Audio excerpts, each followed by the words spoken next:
My name is Brian Johnson. I'm a real estate broker with Windermere. I'm a property manager with Windermere Lease Source. I think after managing these rentals, everything's perfect and all that, but it isn't. It's never perfect. There's always mistakes, but there's some things that's really important that I've learned about this business. Rule number one, this is a business, not a side hustle. This business goes on 24/7. We get calls from tenants all of the time. It could be 3 in the morning and then they're locked out. It could be on a Saturday afternoon. I got a call the other day from this was at like 3, no, it wasn't 3 in the morning, it was about midnight.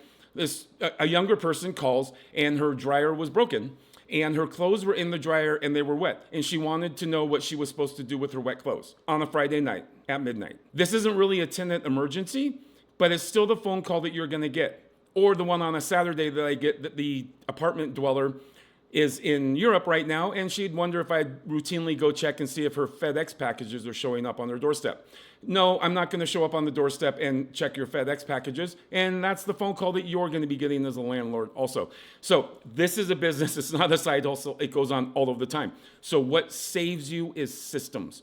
You can't just fly by the seat of your pants. You've got to create systems. So you're going to have move-in systems. You need to have a move-out system. You need to have an inspection system. You need to have a system for giving the deposit back. You need a system for marketing your properties. That was my phone, not yours. You need to know, you have the system for marketing the properties. You need to know where to be marketing your properties. But systems are critical. Write them down. Write down the process of how you move in a tenant. Start to finish, write it down. Then the process, how do you move out a tenant? How do you do an inspection? And go step by step and write it down. Write down the ideal way. You're gonna revise this over the years. It's always changing. Our process is always changing. That sometimes it's hard for me to accept. But sometimes the process breaks a little bit because maybe we get a little bit bigger or something happens and we realize there's a more efficient way in the process, then we change the process. Rule number 2, the property you buy determines the tenant that you're gonna get. It really is. You buy a crappy property, you're gonna get a crappy tenant. That's just the way it is. One of the things I'm liking right now out there in the rental market is new construction that can get a really good value. New construction can offer you a really good interest rate even on non-owner occupied. So you need to look at new construction that comes with warranties, new systems, it's got new roofs, all of that. So if you buy an older house with charm and then you run into some problems, you could be seriously looking at a $30,000 roof, a $12,000 HVAC system, a $4,000 to $6,000 gas hot water tank. These are things that will completely destroy your profit margin for years to come. So really, buying a better property right now is a really good idea. Buying a new property right now, if you can get financing and the price is good, so maybe a $400,000, $450,000 property and you're getting $2,200 to $2,500 a month. I think right now that's not a bad idea because over time your expense ratio is not going to be too high on that versus buying a cheaper property, trying to get it up to that price range, and then you get it with a systems charge for $30,000. Forget your profit margin. You bought crappy, you're in trouble. Don't do it. So think about that. If you are looking at an older house, then at least look at one that all of the systems have been absolutely updated. Rule number 3, you need 10 times more leads than you think. Right now, I've got 31 vacancies, and I can tell you my numbers. Out of those 31 vacancies, so I have 1,200 units under management. We have 31 vacancies. In a 30-day period, I get 749 leads. These are inquiries, asking questions, wanting a tour, stuff like that. Out of those 749 inquiries, I'll get 104 showings. Those were my numbers last month. So you can see the numbers right there. Applications received from those 104 showings was 60. So basically, I got 2 applications for every one of my properties in 1 month when I had 749 leads. That's a lot of leads. So you probably need to 10x your leads immediately. If you're on Facebook Marketplace, fine. Get off Craigslist, too many scammers. Get on Zillow. About 70% of all my leads come from Zillow. I could survive completely on Zillow right now. Zillow and my webpage, I could run my business. Apartments.com, rent.com, realtor.com are my next sources on there. But really with 70% coming from Zillow, that's where the game right now is being played.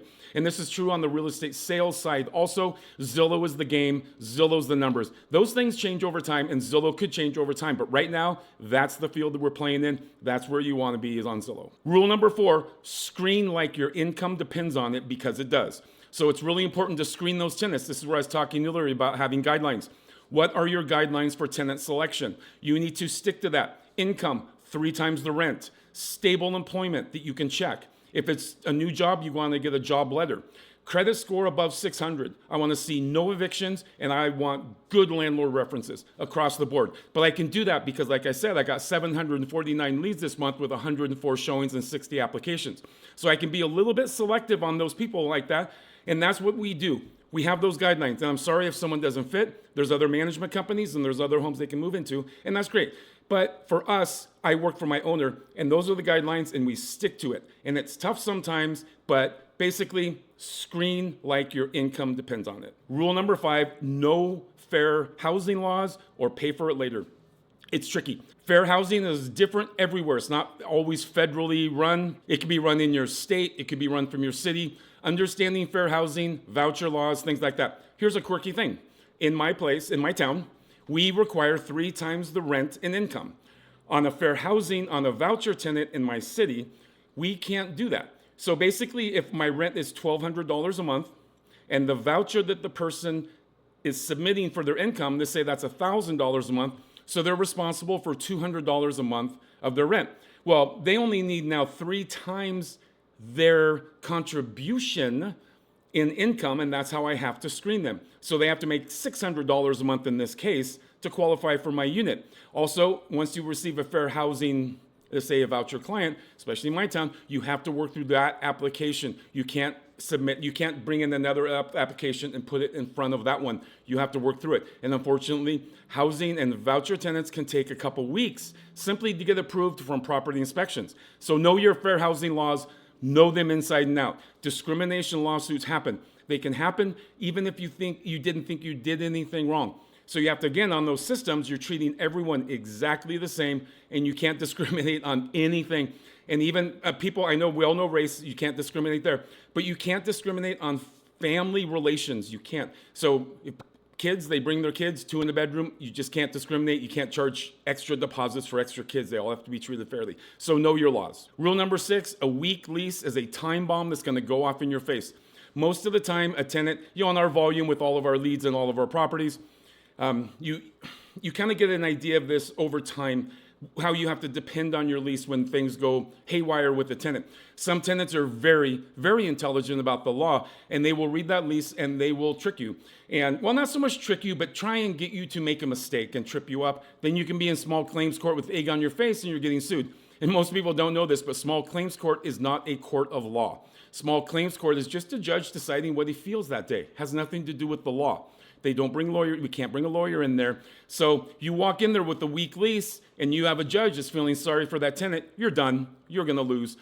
So, because, even if you have a strong lease in that case, but at least if you have a really, really strong lease, you've got pictures, you've got proof, you're probably going to win. But if you give that judge in small claims court any reason for you to lose, you're going to lose. And a weak lease or an illegal lease that you downloaded off the internet is not going to fly. And rule number 7 is you have to be firm but fair. And that sometimes can really suck. It can be really hard, but you have to do it. You let a tenant slide on the rent for 1 month, then it becomes 2. You waive the late fee, then it becomes 3. You're feeling sorry. Now you've got a tenant with thousands of dollars in arrears, and they're never going to catch up. They may be on the payment plan for the next few months or even a year, but that is a tough one. A lot of tenants will just walk, so you have to be firm. When people don't pay, you have to jump on it. If your rent is due on the 5th and they haven't paid by the 5th, on the 6th, 7th, and 8th, you're making phone calls. You need to find out what's going on with that tenant, and you need to let them know that you are watching at all times, and they need to pay their rent. So another thing about being fair, look as a landlord, look into how you can report your tenants to the credit bureau for positive payments or even negative payments. So look it up. You can do that. There's companies out there offering the service. I'm not going to name any companies here. If you really want to know one or two, reach out to me privately. My contact information is below. But find a way you can report tenants. That also helps with co-signers because the co-signer would get reported also. So look at some of this stuff, what you can do out there. There's some really cool tools out there in property management software that you can use to help you be firm but fair.